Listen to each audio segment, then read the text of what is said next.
And we're back, and you are listening to Villaincast, BJJ Anti-Heroes, with myself, Chris, the Villain Pains, and Naki, El Jefe, Arshed. And welcome to Reap the Week. But first, a quick thank you to our members at In Theory BJJ Concept Driven Jiu-Jitsu. For fight commentary, technique and concept videos, private coaching, monthly webinars and Q&A sessions, please visit www.patreon.com/InTheoryBJJ. Good evening, sir. Smooth. Good. So, Good we had a evening month to you off. too. We didn't have a month off. There was a recording, but it was very soon after I got back from Manila, and my jet lag, it sounded stupid. Like, oh my god, I don't think I was even present during. I can't remember anything that happened. I was talking to myself. Yeah, literally, I was fucked. I was unwell, and that jet lag was severe. That's probably the worst I've ever had, by a margin. So pretend it never even happened, because I think there was some good conversation in there. But first off, we're recording this a couple of days after Christmas. Yep. Yeah, time is irrelevant now. You have a good Christmas? Yeah. Fat. Yeah, dude. It's that wonderful time of year, and everyone seems to be like taking it chill this Christmas as well. Like, people aren't being as violent. Yeah, true. I mean, there are some who just need violence, but Yeah. it's Well, you not guys that were in busy. at 6 a.m. on Christmas Day, Yeah. dude. I woke up and saw That's that. I was like, no, That's Christmas ritual now. dude. I'd have been there. Like I was saying to you just before we came up, like, it's my shoulder right now is jacked. Like, it's thoroughly fucked. And it now since beginning of October, so we're looking at coming up to 3 months worth of shenanigans. And I can see why. Like, it's the first real, put me back kind of injury I've had in jiu-jitsu. The other ones I could kind of work through and roll around. This is just, it's miserable. And it's hard to see people roll when you just you want to get stuck in, especially when 16 years and it's all you've ever known, and you just want to get involved and you can't. It's unpleasant right now. So I saw you guys fucking around on Christmas morning. I was like, oh, that should have been me. It's all right. I know. Thank you for keeping everything sturdy. Next time. Next time. Although, I've heard the surgery if this requires surgery, I've heard the surgery could be pretty gnarly. So it might be I'm not well enough till next Christmas. Oh, You never know. You never know. So yeah, I went to Japan and the Philippines.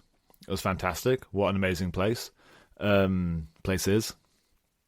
Shout out to Aldo for setting up Manila. He listens to this and he sends us most of the questions some weeks. How was your trip? You went to Finland. Oh yeah, I enjoyed it. Good country, good people, good vibes, good teaching, good learning. Enjoyed it, man. Underrated country, Finland. Yeah, I guess it's like you start in Scandinavia, you go Norway, Sweden, Denmark. You just kind of you drop off by Finland. You almost forget sometimes it's there, and it's just as cool. Yeah, I've been a couple of times. I've been mid-year and in the winter. I think you kind of dodged the worst of the cold. Yeah, that's what they were saying as well. Terrible, but they just eat it, man. They just eat it in Finland. Yeah.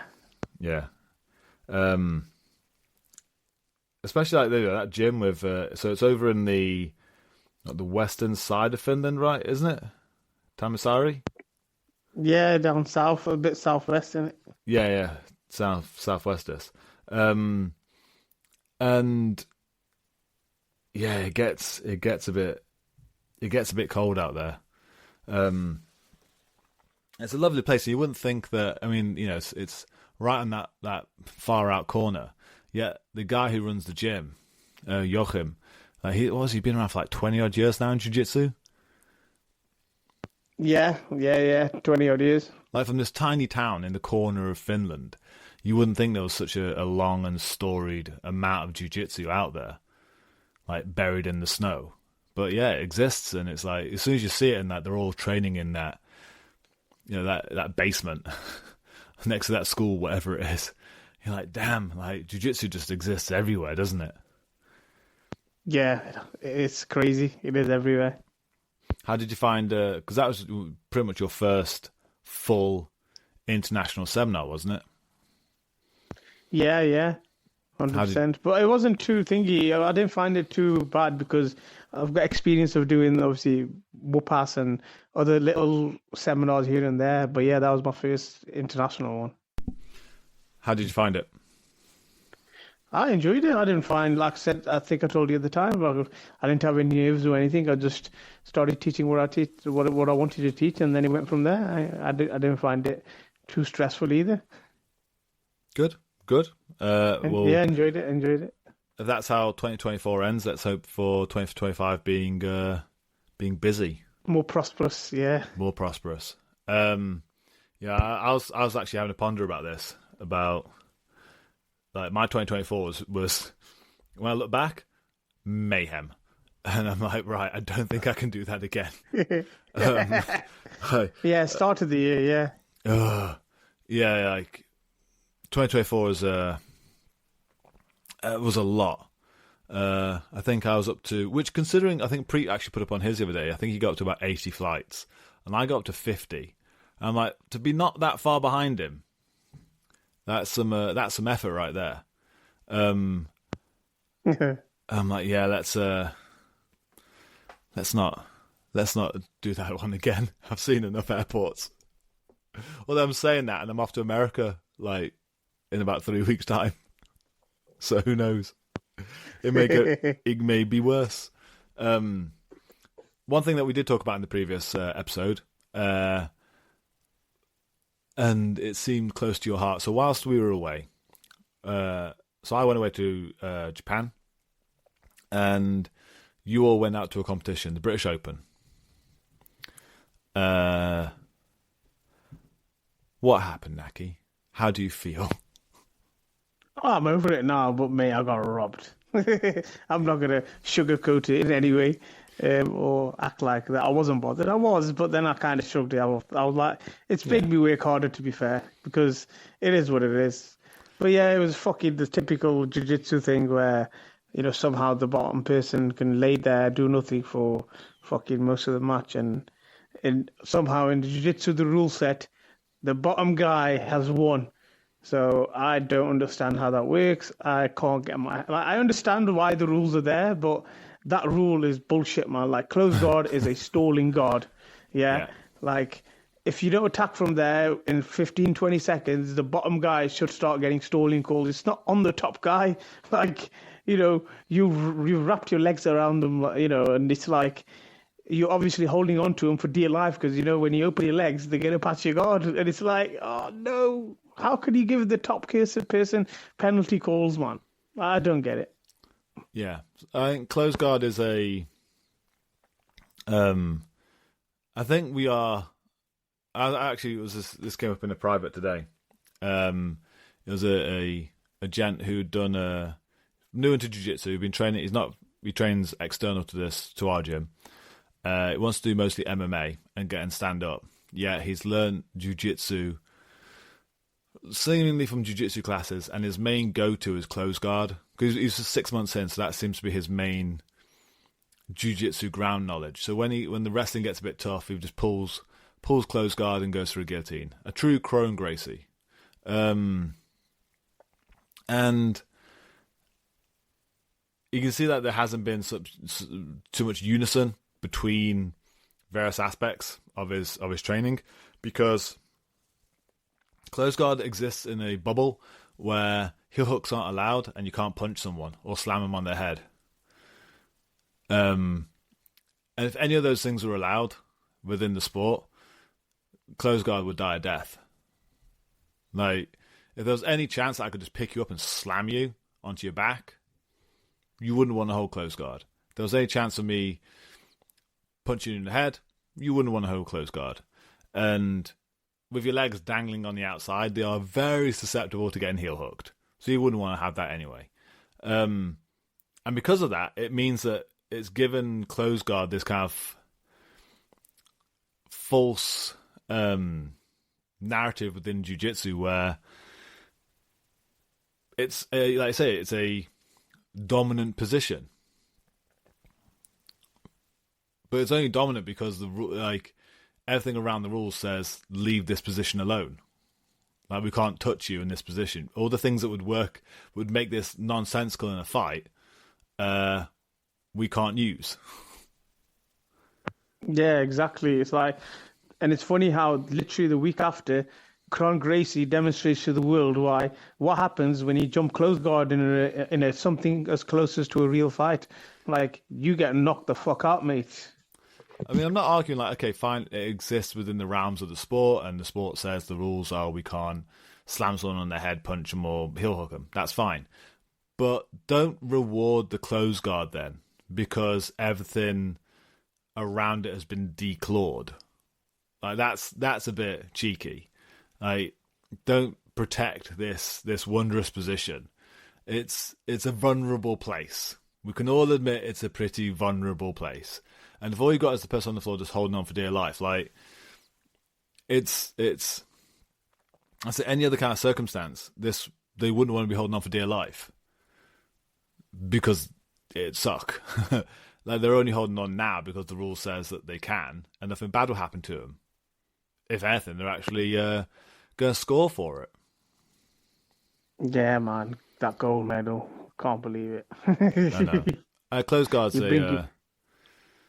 yeah, it is a stalling position. Which, yeah, they need to do something about it in some way, man. Like, I think the top person gets punished in the jiu-jitsu rule set so much. Like, what do you expect the top person to do if, you've got to break the guard down? It's a structure, so it's going to take a little bit of time and maybe pausing in certain positions. And, it's like, what are you guys playing at? Yeah. It's again, within the confines of the sport, if it's in the rules, fine. But I guess when it comes down to referee's decision and stuff, it's like, well, what are we basing off this decision? Like, that they're playing to the rules and using this stalling position to hold on to me. Like, if if they're holding on to me, I can't get out. But they're not actually making progress with this. And coming back to the referee's decision thing, it's like, okay, cool. It's a black belt match that you've just seen. They've done 10 minutes of it. Now, okay, time constraints and everything else. You can't have another 2-3 minutes overtime or whatever, yeah? But the referee should look at both people and make a honest decision as to if this match carried on another minute, who is more likely to fucking get fucked. And when clearly you're helping the other person off the floor and they can't stand up properly, then clearly that shows what happened over the 10 minutes. And it's like, I don't get it, man. I do not understand it. Yeah. I mean, that's why, like, the way I generally treat close guard is the second someone pulls it, I just go for your jaw, essentially. Like, if my shoulder, my head, or my arm is coming for your jaw. Like, you want me in this place? Cool, let's play here then. I'll just target your jaw repeatedly. Nicely. I'm not going to crank your neck. It's like, it's you want me here. I've just got a thing for touching faces. It's like shacking up with Buffalo Bill at this point. I want to hold you in between my legs, man. Come here. Yeah, like, cool. Like, if we're going to stay here, I'm going to do this to your face for a bit. Yeah, like, it's. I'm not going to posture up and, just play the jiu-jitsu game. Like, if we're here, like, I don't like being here, and I'm just going to stack in on your head. Violently as well, may I add. I have no this, like, I'm going to hold your hips and start trying to pry your legs open. No, I'm going for your face. Which was funny because I was at the Iceland camp back in during COVID, and I think it was Carlos Machado or something was there, and he did like a surprise like class kind of thing, and they asked him like one of the other coaches say, "What kind of dirty techniques would you use?" It might have been before then. Yeah, what kind of dirty techniques would you use? And he went, "Oh yeah, but my version of a dirty technique is if I'm in close guard, I just stack on the head." And we were all like, "Oh really? That's a dirty technique." I thought that was kind of like that's normal for us. like, that should be normal.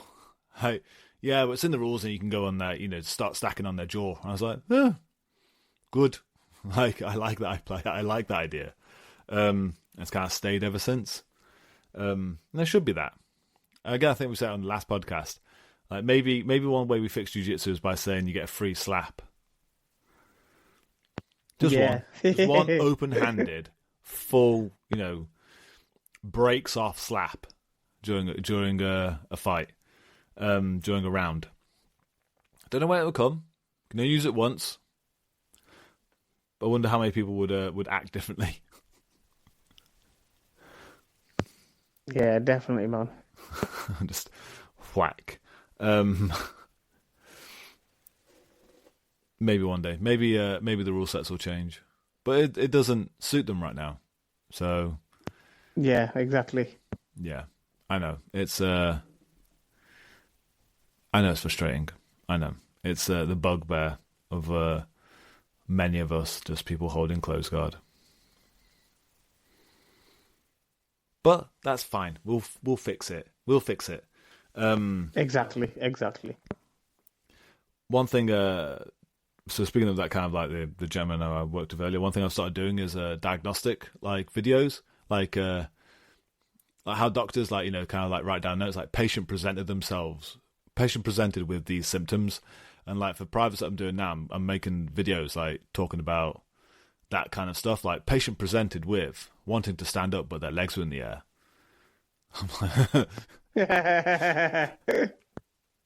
So I've started to like make those videos and how I then deal with those things. Just talking, just like a diagnosis, Dr. Villain. Dude, yeah, no, I'm like, I may have been like, I wouldn't assume high, but it was like a momentary idea of like, I wonder if people will find use in this, because I guess if people are coming to me with issues and I'm like trying my best to figure out what the hell's happening, I'm assuming they're not alone and there are other people who may be suffering with similar issues. And it's kind of that interesting thing of people who have other aspirations and intentions, yet are learning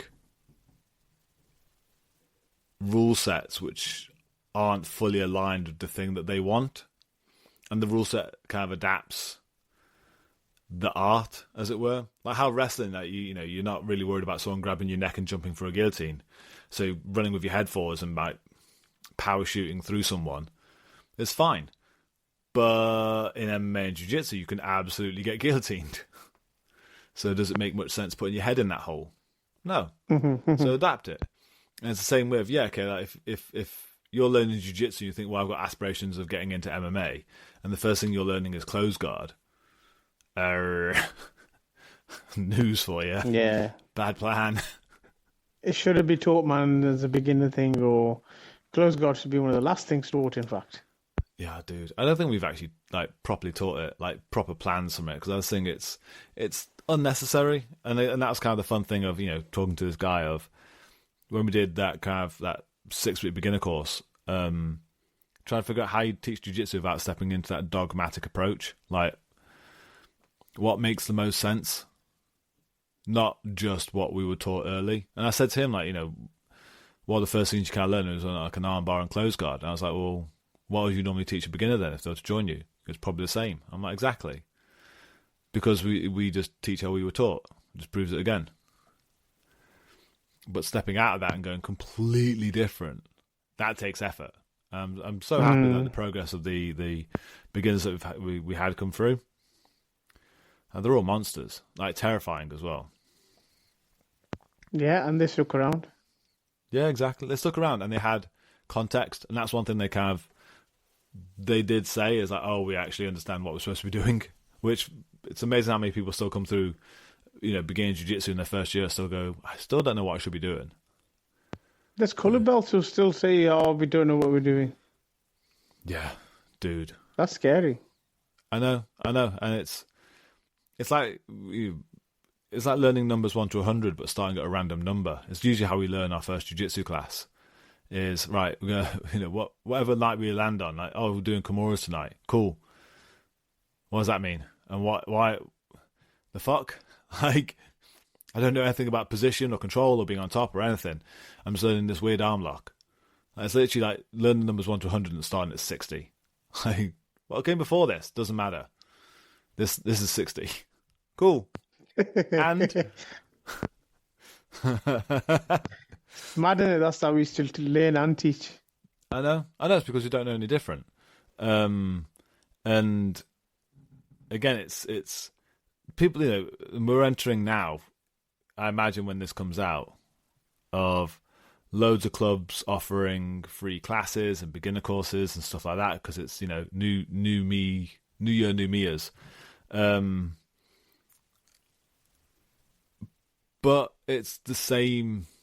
If you were to try and explain what would you consider a fundamental jiu-jitsu, close guard, armbar, rear naked choke, side control, mount. What? What? Sorry, is that my microphone or am I just sounding slow? No, you said close guard, side control, armbar. Close guard, armbar, side control, mount, rear naked choke. What about?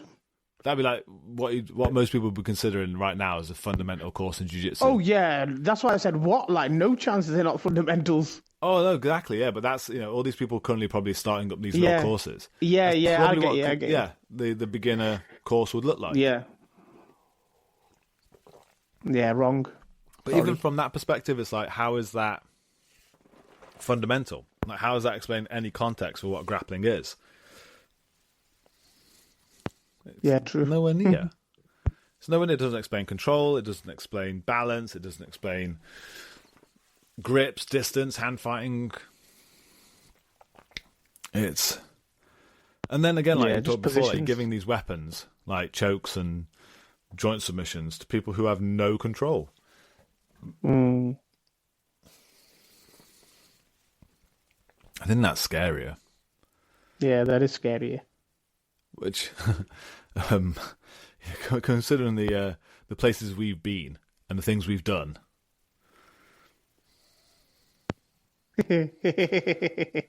Yeah, true. We've changed. We have changed.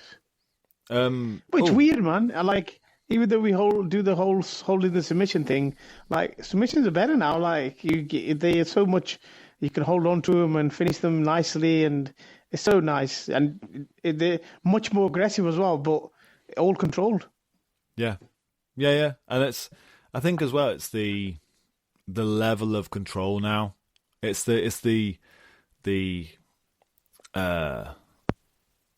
positional dominance has completely changed when you put that kind of emphasis on it. Like, don't do anything else, just go for positional dominance. I'd love to, like, most of the time. Yeah. Oh, carry on. Most of the time, they end up, whilst you're controlling them, they end up putting themselves in a weird submission.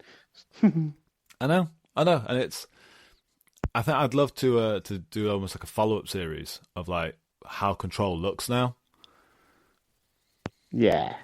Like the stuff we've kind of come from it. Yeah, I think that'd be the next kind of bigger thing to record.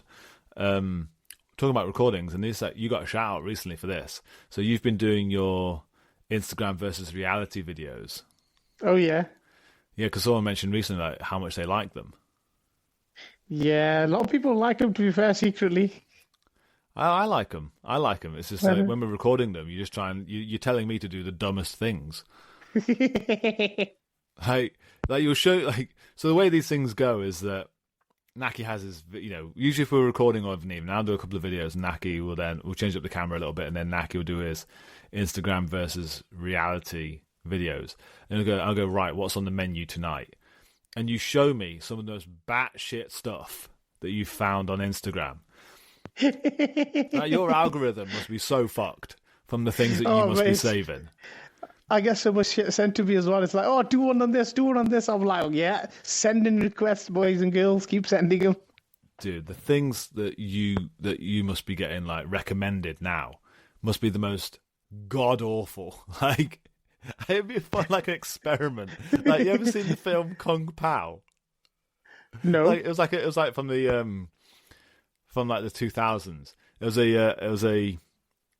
was an American movie, but what they did is they took like an old Chinese kung fu movie from like the 60s or 70s, digitally added a new character, and then completely redubbed it to make it a whole new film, and like changed up the editing and like, you know, the sequence of events and stuff. It's hilarious. Like, it's a proper like, you know, mid 2000s like teenager hilarious kind of film. And at one point, there's a character. I can't remember his name. It's going to bug me. But they said like, don't mind him. We taught him wrong as a joke. And I was just like, that's how I want to be with like your Instagram feed. I wonder if we can get someone in and just teach him exactly just everything you get on Instagram. Like, oh, ignore Wim Low. He is an idiot who purposely taught him wrong as a joke. I want to see what would happen to someone if they just learned from your Instagram feed. They'd get broken every 2 seconds. Just like, imagine. I don't, you know, it's like those immoral scientific experiments where they like lock a child in the cave or something and like see what would happen to him if they don't like let him go feral.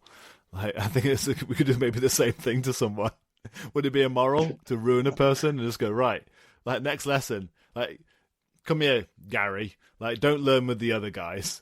Like, you come here and you learn this bearing bowler from the bottom of side control. Let's see what happens. Yeah, that would be quite funny, actually. Like, what are we doing today, coach? The other guy said we're doing training. Like, we're doing control. No. You come with us. We're going to teach you this frame to Americana from bottom side control. You'll love it. Yeah, there are some very, very bizarre videos. And they go viral on Insta as well, man. And I'm thinking, are they going viral because people think that works, or are they going viral because people think they're funny? I don't know.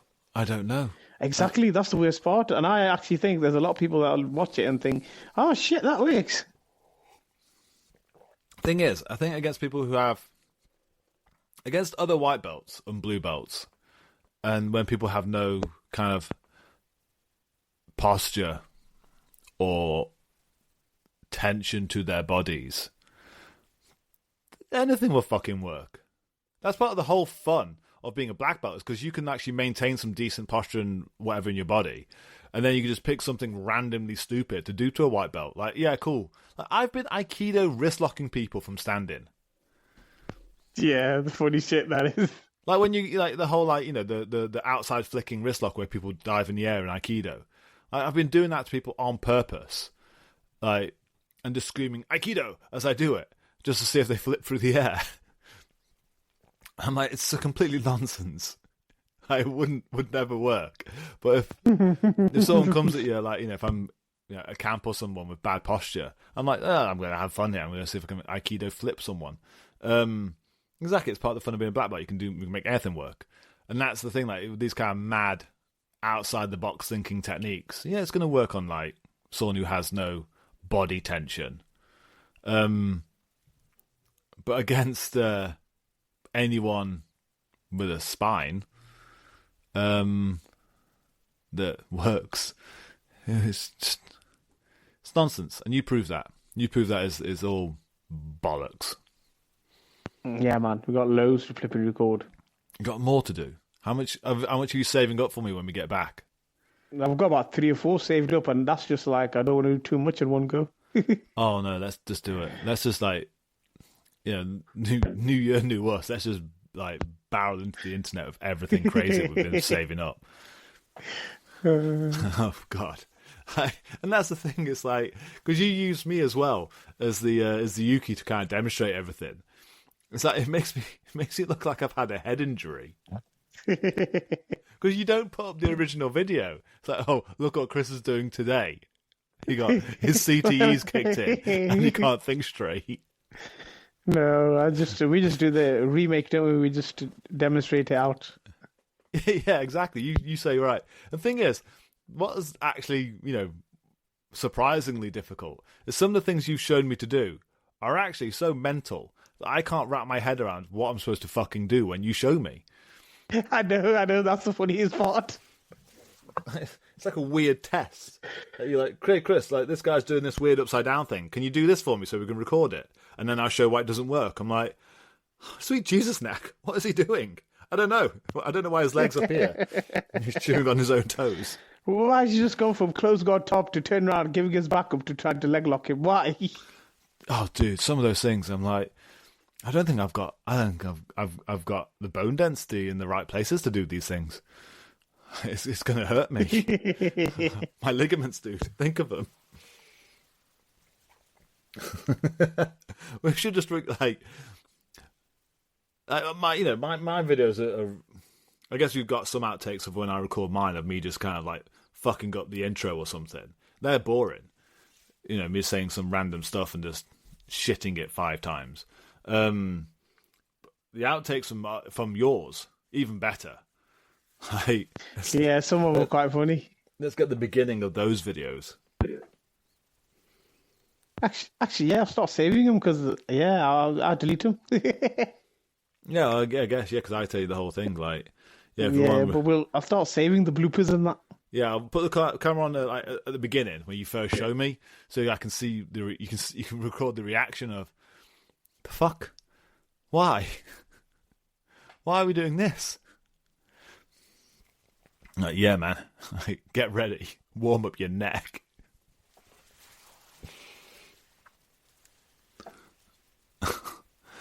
Is he gone? No, I'm here. Oh, cool. Again, I think Riverside has been doing some updates because it says 0% uploaded. I'm on. It says 37% on mine. 38. Snap. That's cool then, because sometimes like if you go silent and then it says that, I'm like, oh, it's cut out again. I know, it's frustrating. What are your aspirations for this coming year? I intend to compete as much as I can. I finally want to have an MMA fight, and I think I can get around to getting it done as well, because I've kind of organized my life where I can concentrate on competing and doing more seminars. I've freed up a lot of time. So yeah, I'm looking forward to it, man. Another busy year. I've got a busy year planned. Good. I'm excited for it. Yeah. A lot of the guys want to do MMA as well. So we'll hopefully by the end of the year we'll have a decent sized grappling team and a decent sized MMA team as well. That'd be good. That would be good. So yeah, man, onwards and upwards. Good. I look forward to watching from the sidelines as I cry over my arm. No, well, you're going to be instructing, aren't you? You're going to be coaching. Oh, yeah. Like, just getting angry. I seem to be just getting more angry. Every time we see you, you'd either have a sling or a fucking crutch or something. I'm just getting more aggressive at shouting at people. Yeah, walking around banging them out with a stick.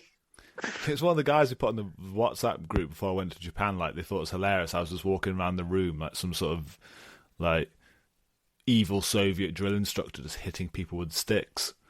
It was like screaming. Like they said, I set up some sort of fight, like Viet Cong fight arena, to like between two beginners.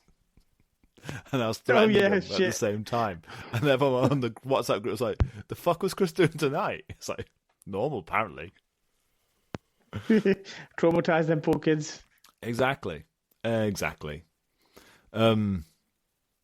excited for this year. I think 2024 was a big jump for everything. 2025 is going to look to the fruits of our labours. Yeah, I think we've got like a system more getting close to complete now, aren't we? So yeah, it's going to be good for the guys to now going into competitions, and we've got a game plan. So yeah, it should be fun. Yeah, just getting that kind of. I think maybe having a more relaxed Christmas period is important. Maybe like I know previous years it's been really hard, but I think with how hard everyone's been training and like burning themselves out, really hitting it hard. I think this rest is going to do them good, and then they can come back in and go, yeah, let's hit it hard now. Let's go. Yeah, definitely. Let's go I think that's the vibe I'm getting off most of them. Like, we're just chilling out a bit now, but straight after New Year's, we're on it. So yeah, man. Chill, see family, and then straight back in come the new year. I think that's important. I think some gyms obviously hit it hard over Christmas, and like we used to, but I think rest is just as important. Like recalibrating. Yeah, 100%. And like we've trained hard this year, man. Yeah, exactly. It's been a big year.